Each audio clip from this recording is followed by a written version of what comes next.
let's bring up the Power Rangers mood with the official trailer for a little show called Hollywood Demons.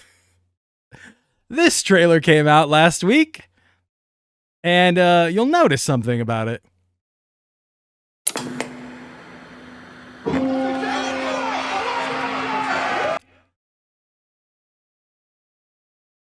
Yep.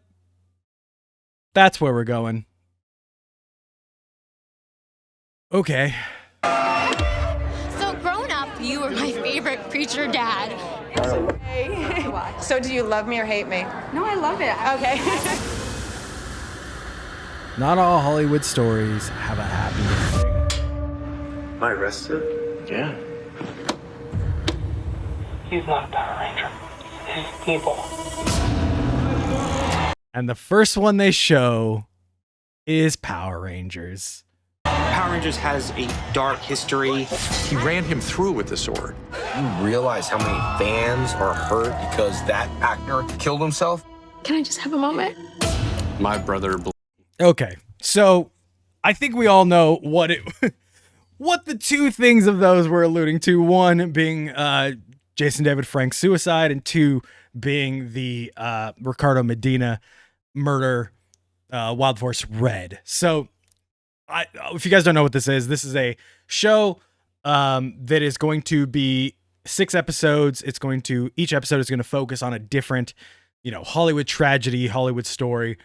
This is like, if you've ever seen Dark Side of the Ring, they do the same thing with wrestling where they like deep dive investigate into that stuff. So they're doing one on Power Rangers.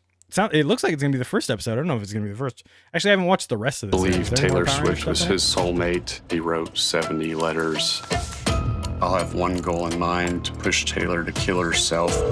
911 emergency. Someone has broken into my house. What's your name, ma'am? Sandra Bullock.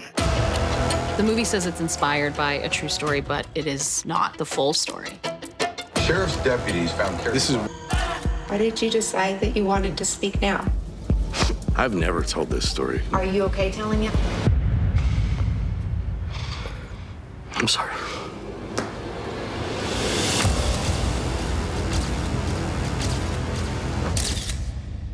Okay, so a few people you saw there in the quick flashes here on Hana, Megaforce Yellow, and then Jason Font, Time Force Red.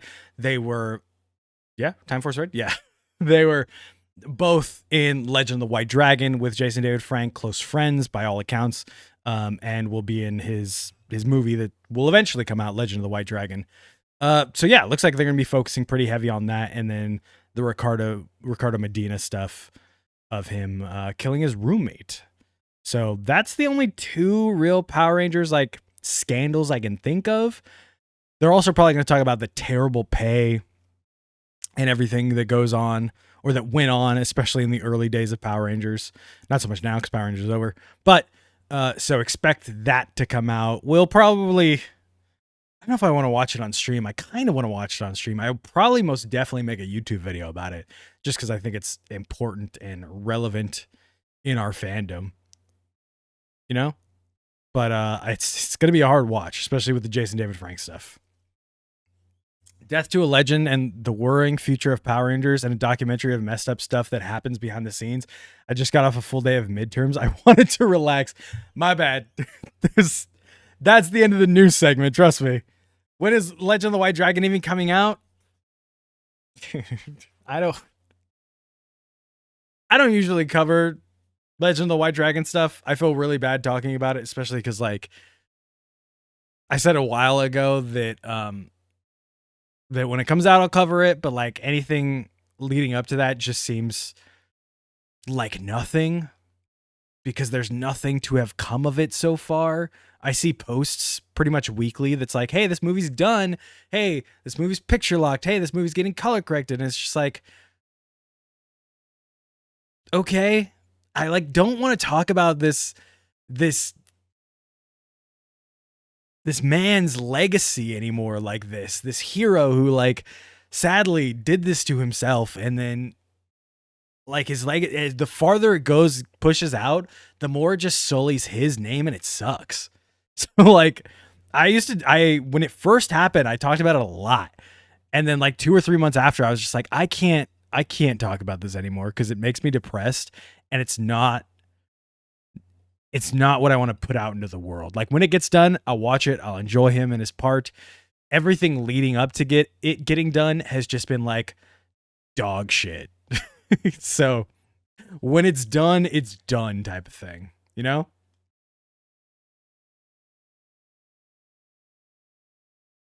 But what I do want to do today is I want to play Fragpunk. Fragpunk just came out, and it's a new first-person shooter game. It's a fantasy. It might as well be. JDF was my hero. I don't even know if I want it to come out anymore. It's gonna come out, and I'm gonna be happy, and I'm gonna watch it with like a full heart and everything. It's just like, man, the people around that movie are not doing his name any justice right now. Yeah, they're big time dragging his legacy through the mud. If you follow JDF's Instagram, I don't know if they still do it because I unfollowed a while ago, but it was like every month there was some new scam, some new money thing that was like, hey, buy this coin, buy this great thing for JDF's legacy, and all the proceeds go to this foundation and this foundation. It's like, stop, bro. If I die, just put my Instagram on ice. Do the one post that's like, hey, he passed away. Sadly, we're going to keep this up so that you guys have the memories, and that's it. Like, do not let anyone in my family continuously post scams month after month asking people for money. That's crazy. It's like the biggest drag through the mud. It's insane. But yeah, that also combined with the Legend of the White Dragon stuff made me be like, I don't want to talk about JDF and his legacy anymore because like it just feels bad. It feels like he just had snakes all around him, you know?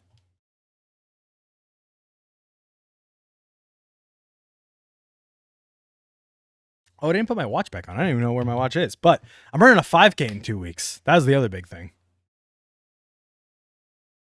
I love JDF. I got a couple Legacy PR Tommy Oliver figures signed. I would love Oliver items I would have loved to get signed. Dude, there are so many times I told the story when he first died. There were so many times when he was at a comic shop down the street. He was like somewhere within driving distance that I couldn't went and seen him, or I was at Power Morphicon or a comic convention where he was, and the line was just too long, or I didn't feel like driving that day, or I was like, oh, I always have a chance to meet JDF. He goes to everything. He's at every convention.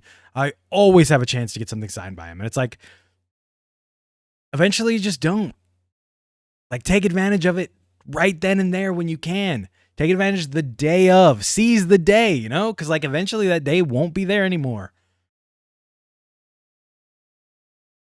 One of my biggest regrets was not winning in one of his long-ass lines. Exactly. I remember, like, multiple Power Morphicons that I was like, oh, that line is too long. Multiple smaller comic conventions where I was like, that line's still too long. Multiple times I would open up Facebook and be like, he's at this comic shop down the street. And I'm like, but I'm doing something that day. And now it's like this whole thing right here is JDF stuff that will never be signed, or I'll never have the chance to shake his hand, tell him what he meant to me. I'll never have that picture, that memory that everybody was posting, or that everybody posts every time his birthday or the anniversary of his death comes up. And it's like a bummer to me. Bat in the Sun and all the people associated with that studio sold out for money. If it does come out, it's going to be highly altered. I don't know what the film would have looked like if he was still alive. And that's worrying, you know? But I don't know what they changed in order to kind of highlight him in his death as well.